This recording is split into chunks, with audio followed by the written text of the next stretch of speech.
être dans le désir de l'autre, pas le sien. Je prends l'exemple d'une vente.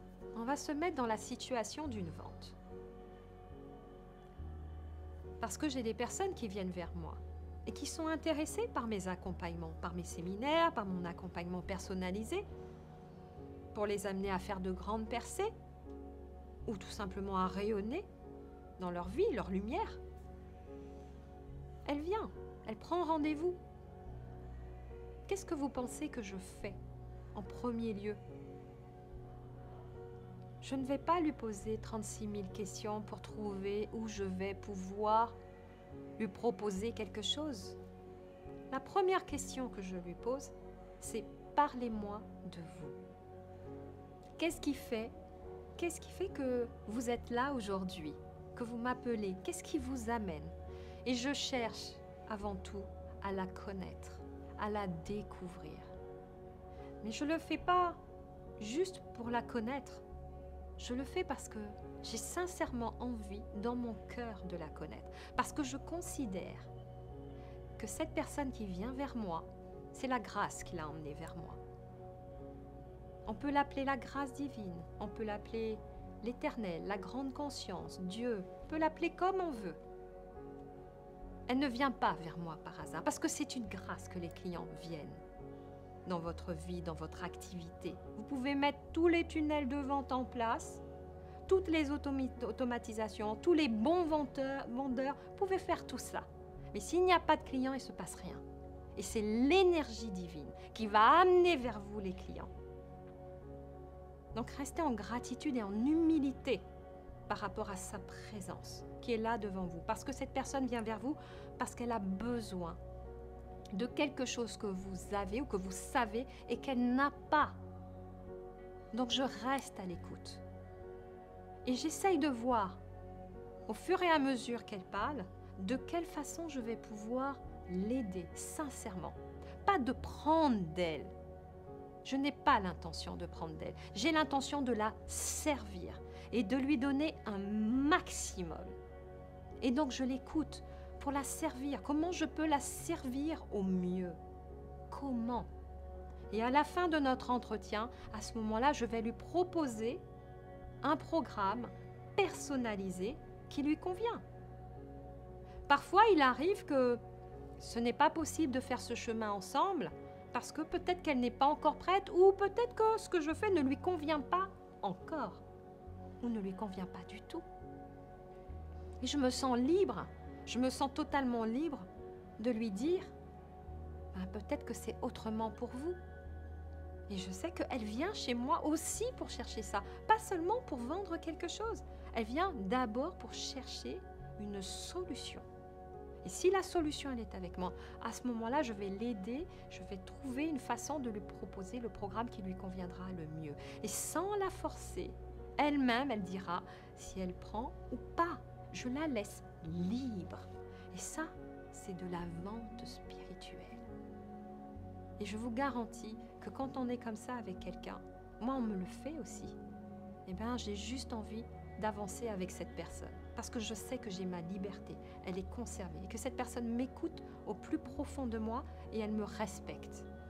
Je veux quelqu'un qui me respecte, qui respecte mon argent, qui respecte ma vie, qui respecte qui je suis et qui me prend tel que je suis pour m'amener d'un point A à un point Z. À ce moment-là, je suis prête à lui faire confiance. Avant même que le travail ait commencé, je lui fais déjà confiance. Et moi, cette personne, le prospect, puisqu'on parle d'un prospect, eh bien je lui fais déjà confiance parce que je l'aime déjà.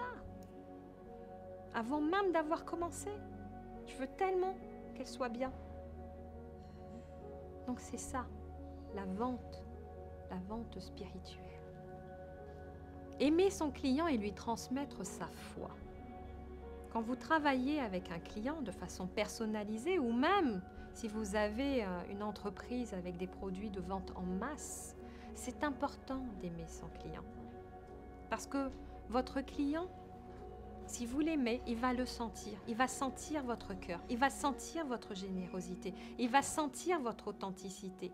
Si vous venez avec votre intention juste, allez, il faut que la personne, elle achète, dans la vibration, dans l'énergie, c'est ce que vous émettez. Vous émettez quelque chose qui est, il faut qu'elle achète, donc c'est désagréable.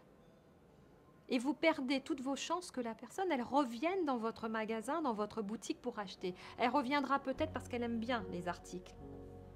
Mais si elle sent cette vibration-là chez vous, où vous attendez tout simplement que vous lui demandiez, eh bien, elle ne va pas se sentir bien. Si elle trouve ailleurs un compétiteur, elle va préférer aller chez le compétiteur.